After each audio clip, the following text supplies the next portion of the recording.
కొన్ని జీవితాలు చూస్తే గుండెలు పిండేస్తాయి. కొన్ని జీవితాల్లో విషాదం చూస్తుంటే మనసు తరుక్కుపోతుంది. కొన్ని జీవితాలు ఆశ్చర్యాన్ని కల్పిస్తాయి. మరికొన్ని జీవితాలు చూస్తే జాలి వేస్తుంది. కానీ ఇవన్నీ చెప్పుకోవడానికి, మాట్లాడుకోవడానికి ఎంతోమంది ఉంటారు. కానీ కొందరు మాత్రమే సహాయ దృక్పథంతో ముందుకొస్తారు. కన్న బిడ్డలే తల్లిదండ్రులను వదిలేస్తున్న రోజులివి. మానసిక స్థితి బాగోలేక ఎంతోమంది జీవితాలు అయోమయంగా ఉంటున్నాయి. అలాంటి అందరికీ ఒక సామాన్యుడు తనకొచ్చే రోజువారీ సంపాదనతో కుటుంబం గడపడం కూడా కష్టమైన చిలించిన అతని మనసు మరికొంతమంది స్నేహితులతో కలిసి స్నేహహస్తం అందిస్తూ అభాగ్యులకు, నిర్భాగ్యులకు బాసటగా నిలుస్తూ ఎన్నో జీవితాల్లో చిరునవ్వులు అందిస్తూ చిరుమందహాసి, చిరుచిద్విలాసిగా నిలిచిన స్నేహభావం తన ఇంటి పేరుగా మార్చుకున్న అశోక్తో మరింత మందిలో స్ఫూర్తి రగిలించేందుకు ప్రయత్నంగా ఈరోజు చాణక్య న్యూస్ ప్రత్యేక కథనం.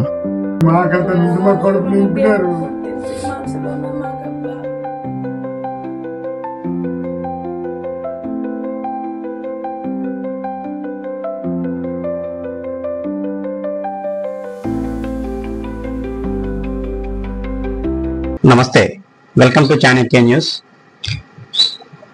ఆనాటి అశోకుడు రోడ్డుకి ఇరువైపులా చెట్లు నాటిస్తే ఈనాటి అశోకుడు మన సమాజంలో ఎన్నో అనాథ జీవులకు కానీ, ఆ నిరాశ్రయులకు కానీ ఆశ్రమం కల్పిస్తూ వాళ్ళకి చేయూత అందిస్తూ స్నేహభావం అశోక్ అంటేనే ఒక ఇంటి పేరు, స్నేహభావం అనేది ఒక ఇంటి పేరుగా మార్చుకుని స్నేహభావం అశోక్ అనే విధంగా ఇక్కడ మన విశాఖపట్నం పారడైజ్ సెంటర్ కి సెంటర్ ఆఫ్ అట్రాక్షన్ గా నిలిచిన ఒక సామాజిక స్పృహ. ఎంతో మంది రాజకీయంగా ఎదగాలనో, ఇంకో విధంగా ఎదగాలనో చాలా మంది సహాయ కార్యక్రమాలు చేస్తుంటారు. బట్ ఎటువంటి ప్రతిఫలాన్ని ఆశించి ఇంకెవరైనా మెప్పు కోసం కానీ చేయకుండా నిస్వార్థమైన సేవ చేస్తూ ఈరోజు స్నేహభావం అశోక్ అంటేనే సహాయానికి మారుపేరుగా నిలిచిన వ్యక్తి మనతో పాటు ఉన్నారు. అసలు ఈ సేవా కార్యక్రమాల్లో చేయడంలో అతను ఉన్న ఉద్దేశం ఏంటి, సేవా కార్యక్రమాలు చేయడానికి గల ఉద్దేశం ఏంటి, ఆయన ఎందుకు చేస్తున్నారు, ఈ సేవా కార్యక్రమాలు ఇంకా ఎలా చేస్తారు, ముందే ఏమనుకుంటున్నారని తెలుసుకునే ప్రయత్నం చేద్దాం. మనతో పాటు ఆయన ఉన్నారు. సార్ చెప్పండి, అశోక్ గారు, ఇప్పుడు మీ ఇంటి పేరు నిజంగా జనాలు మర్చిపోయారు. మీ ఇంటి పేరు ఏంటి అంటారు? పల్లా అండి. పల్లా అశోక్ గారు.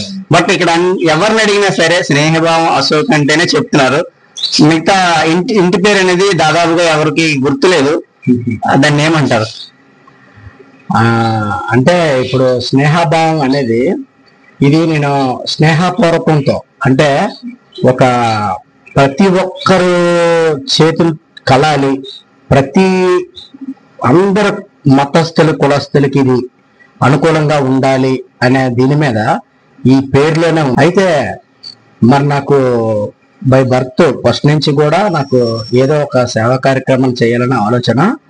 తర్వాత గతంలోని కూడా నేను స్నేహభావం ట్రస్ట్ అనేది పెట్టక ముందు కూడా కొన్ని కార్యక్రమాలు చేశాను. సార్ అశోక్ గారు, ఇప్పుడు మీరు సేవా కార్యక్రమాలు మొదలెట్టడానికి ఎవరైనా ఇబ్బంది అయితే ఏదైనా పని చేయాలంటే దానికి ఒక ప్రేరణ, దానికి ఒక ఇన్స్పిరేషన్, ఎవరైనా బ్యాక్గ్రౌండ్ ఉండాలి. ఎవరిని చూసి మీరు ఇన్స్పైర్ అయ్యారు?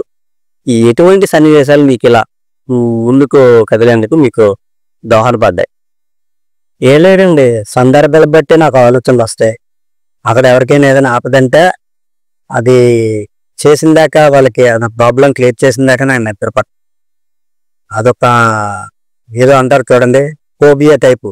అలాగా ఇదొక నాకు వ్యసనం ఉంది. మీకు ఈ ఫోబియా, ఈ సహాయం చేయాలనే ఫోబియా మీకు ఎక్కడి నుంచి మీకు ఫస్ట్ బై బర్త్ చిన్నప్పటి నుంచి మా అమ్మగారు, నాన్నగారు వాళ్ళు మాకేలా పంపు వెనక పెట్టి ఊరుకు పెట్టే రకం, నలుగురు పెట్టే రకం. వాళ్ళు మాకు పేదరికంలోనైతే మేము బ్రతికామండి. దానికైతే వాళ్ళు చేతకంతనం కాదండి, వాళ్ళు నిస్వార్థం. అంటే పిల్లల్లో ఒకలా చూడాలి, బయట ఒకలా చూడాలి, అందరినీ వాళ్ళే చూస్తారని. అందులో మా అమ్మగారు బాగా 10 మందికి పెట్టే చెయ్య. మా నాన్నగారు కూడా మాకు 1 రూపాయి వెనకెట్టినా బయట 10 మందికి చూస్తారు. వాళ్ళ నుంచి వచ్చింది అనుకోవడం అంతేకాదు. ఇప్పుడు మీరు ఈ సేవా కార్యక్రమాలు చేస్తున్నారు కదా, సేవా కార్యక్రమాలు చేస్తుంటే మీకు నెగిటివ్ కామెంట్స్ అంటే దీంతో చేస్తున్నారు, ఈ పదవాసి చేస్తున్నారు, లేకపోతే ఈ సేవ పేరుతో సేవ మూసుకేసుకొని ఇట్లా చేస్తున్నాడని ఎవరైనా కామెంట్ చేయడం కానీ నేరుగా అనడం కానీ విమర్శించడం కానీ ఎప్పుడైనా జరిగిందా? ప్రస్తుతానికి అయితే జరగలేదండి. ఎందుకంటే వాట్ ఈజ్ వాట్ ఏంటనేది అందరికీ తెలుసు. కానీ వచ్చినా కూడా నేను పట్టించుకోనండి. ఎందుకంటే భగవంతుడి మీద, ఈ పొలిటికల్ నాయకుల మీద, పెద్ద పెద్ద మహానుభావుల మీద పెడుతున్నారు. నేను ఎంత నాకు పెట్టినా నేను పట్టించుకోను, అలా వెళ్ళిపోతుంటాను అంతే. ఒకవేళ పెట్టినా వాడి అంతరాత్మకు తెలియాలి, ఇంకేం లేదు. మనం అవన్నీ పట్టించుకుంటే నేను ఇవన్నీ చేయలేను. గతంలో అనిపించింది ఎవరైనా కామెంట్ పెట్టేటంత ఇదేం కాదు, కానీ వెనక పెట్టి కొన్ని రాళ్ళు విసిరినా కూడా అవి నాకు బలంకే చేకూరే, కానీ నన్ను డిస్టర్బ్ చేసినా కొంచెం ముందుకు వెళ్ళాను కానీ వెనక్కి వెళ్ళలేదు. అటువంటి వచ్చినా కూడా నేను పట్టించుకోను సార్. ఇప్పుడు మీరు చాలా మందికి చాలా సేవా కార్యక్రమాలు చేశారు కదా, ఈ సేవలు చేసేటప్పుడు మీ లైఫ్ కి దగ్గరగా ఏదైనా ఈ సిచ్యువేషన్ చూసి మీకు కలిసి మనసు కలిసి చేసే సన్నివేశం ఎక్కడైనా చూసారా? అంటే 2 అప్టికల్లో దానం చేసినోడు 20 కొడుకులు పెట్టుకుంటాడండి. 6 లక్షలు పెట్టి ఇల్లు కట్టించినప్పుడే నేను నా వాళ్ళతో, అంటే నేను ఒక్కని కాదు, నా బ్యాచ్ ఒక 1,20,000 వరకు మా బాబు గారు, సారిపల్లి వెంకీ గారు, తెలంగాణప్పారావు గారు, ఇలాగే వాళ్ళ వచ్చుతన్న అబ్బాయి, ఇలాగ వాటర్ క్యాన్లు పవను, ఇలా చెప్పుకుంటూ పోతే చాలా మంది ఉన్నారు. ఇలాంటి వాళ్ళది ఒక 120 అయిన 440 అయింది. ఇటువంటి గృహప్రవేశం భోజనాలు కొట్టి నెక్స్ట్ ఈ రోజుకి కూడా వాళ్ళు డమ్మని తప్ప అనమాట. ఆ ఏరియాలో కూడా ఎటువంటి సపోర్ట్ లేకపోయినా వాళ్ళకి ఇల్లుకి కూడా రెంట్కి, ఆ ఇల్లు కట్టించేటప్పుడు కూడా నేను ఆ రెంట్ కూడా నేను కట్టి చేసి ఫ్యామిలీ మీకు ఎక్కువ కలిసి వేసింది అంటారు. ఫ్యామిలీ బ్యాక్గ్రౌండ్ వాళ్ళ పరిస్థితి బాగా ఒక 6 ఉంటుంది. ఇల్లు ఎండగా డస్ట్బిన్ లాగా ఉందండి, డస్ట్బిన్ లాగా ఉంది. ఒక మనిషి కొడితే, ఒక మనిషి తిడితే 100 మంది కాదండి. ఒక మనిషి బాధల్లో వెళ్తేప్పుడు ఏటి సమాజంలో ఎంత వెనకబడిపోయి ఉన్నారా, మనం ఏమైనా లూడ్ లైన్ లో ఉన్నామా, ఇలాంటి దీంట్లో ఎంత దిగుగా ఉన్నారా అనేసి నేను వాళ్ళకి ఎడ్యుకేషన్ పరంగా ముందు హెల్ప్ చేశాను. కానీ ఇంటికి ఎప్పుడు వెళ్ళలేదు. ఇంటికి రాసిన ఇవ్వడానికి వెళ్ళేటప్పుడు వాళ్ళు పరిస్థితి చూసి డిసైడ్ అయిపోయినా ఇల్లు కట్టించారు అని. ఒక మీడియా వాళ్ళు అయితే హైలైట్ అయ్యారు తప్ప వాళ్ళ నుంచి మనకి ఏ స్పందన లేదు. వాళ్ళు ఎవరో ₹1 మనకి ఇవ్వలేదు, నేనే చేసుకున్నామండి. అందులో దర్జాగా చెప్పిన 4,40,000 నాది. మిగతా వాళ్ళు సారిపల్లి వెంకీ గారు, మా బావగారు నక్కిలి నరసింహరావు గారు, తినని అప్పారావు గారు, సారిపల్లి రమణేశ్వరరావు గారు, ఇలాగ తోచింది వాళ్ళు చాలా చేశారు. వీళ్ళందరూ కలిపితే 1,20 అంత వచ్చింది. నేను 4,40 పెట్టాను, చేసాం. అప్పుడే నాకు అంత హంగమా ఆర్భటాలు చేయాలని ఏం లేదు. కాకపోతే చిన్న 1-2 ఎవరో ఫ్లెక్సీలు గిచ్చులు వేస్తే వాటికి కూడా వద్దనిసాను నేను. అది ఇప్పుడు ఈ సేవా కార్యక్రమం సామాన్యుడు ఎవరైనా మధ్యతరగతి కుటుంబంలో బతకాలంటే డబ్బులు అవసరం. సహాయం చేయాలంటే తనకు మించిన సహాయం చేయాలన్నా దానికి చాలా మనసు ఉండాలి. ఇప్పుడు మీరు వృత్తిపరంగా ఏ వృత్తి చేస్తున్నారు, దానికి డబ్బులు ఎలా చేస్తున్నారు, ఈ సేవా కార్యక్రమాలు డబ్బులు ఎలా చేస్తున్నారు? నేను గతంలోనే ఫైనాన్స్ ఆఫీసులో చేసే డబ్బులు నాకు కూడబెట్టుకుని నాకు ఉన్నాయి సార్. అప్పటి వరకు ఇప్పుడు అవి సాగించాను. ఈ 4 నెలలు వచ్చిన స్కోమ కొంతమందితో వచ్చేది. ఇప్పుడైతే ఫైనాన్షియల్గా నేను చాలా వీక్గా ఉన్నాను. అలాగనేసి నేను ఆపను, నా స్తోమతకి తగ్గట్టుగా నేను చేస్తాను. కాకపోతే నేను నిజమైన సర్వీస్ చేస్తాను. ఏంటనేది స్నేహభావం అశోక్ అని యూట్యూబ్లో కొడితే వస్తాయి. ఎవరైనా చేయాలనుకుంటే అతను నాకు చేసినట్టు కాదు. నేను నిజమైన పేదోళ్ళకి వాళ్ళ డబ్బును చేరిస్తాను. ఆ టాలెంట్ నాకు ఉంది. ఇంకా ముందుకు ఇప్పుడు దాకా చెప్పాను కదా, ఇప్పుడు దాకా ఖర్చు అయింది. ఇంకెక్కడి నుంచి స్లోగా చేస్తాను. ఇంకెవరైనా ముందుకు వస్తే ఇంకా ఫాస్ట్గా చేస్తాను. అది అంటే మీరు ఏం చేస్తున్నారు, ఏం చేసి ఇవన్నీ ఏసీ అండి, టాటా ఏసీ నడుపుతున్నారు. టాటా ఏసీ నడిపి చేయగలుగుతున్నారా? ఇప్పుడు టాటా ఏసీ అంటే ఒక ఫ్యామిలీని పోషించడానికి సరిపోవచ్చు. బట్ దానికి రిపేర్లు ఉంటాయి, మెయింటెనెన్స్ ఉంటుంది, తర్వాత వచ్చేది ఫ్యామిలీ పోషణకు కొంత వెళ్ళిపోతుంది. అయినా సరే మీరు కార్యక్రమాలకి టాటా ఏసీ నడిపి చేయగలరా? లేదండి, జెంట్మెన్ సినిమాలాగా అర్జున్ లాగా అక్కడక్కడ ఏవో కొల్లగొట్టి చేస్తున్నాను. అదేం కాదండి. నేను చెప్పాను కదా, నేను ఫైనాన్స్ ఆఫీసులో చేసేటప్పుడు కొంత అమౌంట్ ఇప్పుడు ఖర్చు పెట్టాను. ఇప్పుడు చేసిన ఈ కొంతవరకు కొంతమంది ముందుకు వచ్చారు. ఇక్కడి నుంచి మళ్ళీ చేస్తాను. ఇప్పుడు చేసిన ఈ కొంతవరకు కొంతమంది ముందుకు వచ్చారు. ఇక్కడి నుంచి వెళ్ళి చేస్తాను. ఇంకా నా సర్వీస్ చూసి ఇప్పుడు ఈ ఛానల్, ఇప్పుడు మీ ఛానల్ నేను పెళ్ళదు కదా, మీరే వచ్చారు కదా, అదే నేను చేసే ప్రతి కార్యక్రమంకి ఇలాగే మెప్పు పొందాలనుకుంటే ఈ పాటి నేను ఎక్కడికో వెళ్ళాలి. మీ ఇంటర్వ్యూ తీసుకోవాలి. ఎందుకంటే నేను ఎప్పుడు చేసినా చాణక్య న్యూస్ లో సమాజంలో ఉన్న సమస్యలు కానీ, లేకుంటే సమాజంలో ఉన్న అవినీతి చీరపురుగులైనటువంటి అవినీతి అధికారుల పైన కానీ ఎక్కువ వార్తలు వస్తుంటాయి. బట్ ఫస్ట్ టైము మీ కార్యక్రమాలు కొన్ని చూశాక, మిమ్మల్ని చూశాక ఇది మనం ముందుకు తీసుకురావాలి, ఇలాంటి వాళ్ళు మనం చూపించాలి, ఇలాంటి వాళ్ళు చూపించడం వల్ల ఇన్స్పైర్ అయ్యి ఇంకొంతమంది ఇన్స్పైర్ అయ్యి మరికొన్ని కార్యక్రమాలు చేస్తారు. సమాజంలో చాలా మంది నిర్వాహకులు చిన్న సహాయాలు చేస్తే వాళ్ళ లైఫ్ సెటిల్ అవుతారు. ఇప్పుడు 150 రూపాయలు ఫీజు కట్టలేని పరిస్థితిలో ఒక ఆయన చూశాను. 150 రూపాయలు ఫీజు కట్టలేని పరిస్థితిలో చదువు ఆపేసి ఆయన కష్టపడి పని చేసుకుని వాళ్ళ అబ్బాయిని ఇప్పుడు డాక్టర్ చదివించారు. అటువంటి స్టోరీ కూడా ఉన్నాయి మన హాస్పిటల్. అలాంటి వాళ్ళకి సహాయం చేయగలిగితే బాగుంటది. అందుకు అలా మిమ్మల్ని పైకి తీసుకురావాలని అయితే నేను యాక్చువల్ గా మీకోసం 1 డే వెయిట్ చేశాను. ఎవరో మీ బంధువు ఎవరో పేరు ఆయన కాలం చేశారని తెలిసింది. అందుకు నేను అక్కడ వెయిట్ చేసి 1 డే వెయిట్ చేసి మరి ఈ రోజు మీ దగ్గరకు వచ్చాను. లేక ఇంకా ఈ రోజు నీకు అవ్వకపోయినా నేను ఇంకోటి 1 డే అయినా వెయిట్ చేస్తాను. ఎందుకంటే నేను దీని మీద అలా అనుకున్నాను, ఇలా ఎలానే చెయ్యాలని అనుకున్నాను, వచ్చాను. సరే, అది నా డ్యూటీ అండి, అది నా బాధ్యత. నేను బాగా రెస్పాన్సిబిలిటీగా ఫీల్ అయ్యాను.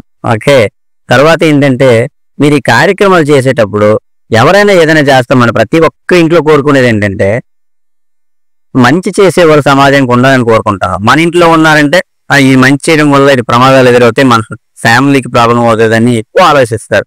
మీరు ఈ కార్యక్రమాలు చేస్తుంటే మీ ఫ్యామిలీ సపోర్ట్ ఎట్లా ఉంటుందండి?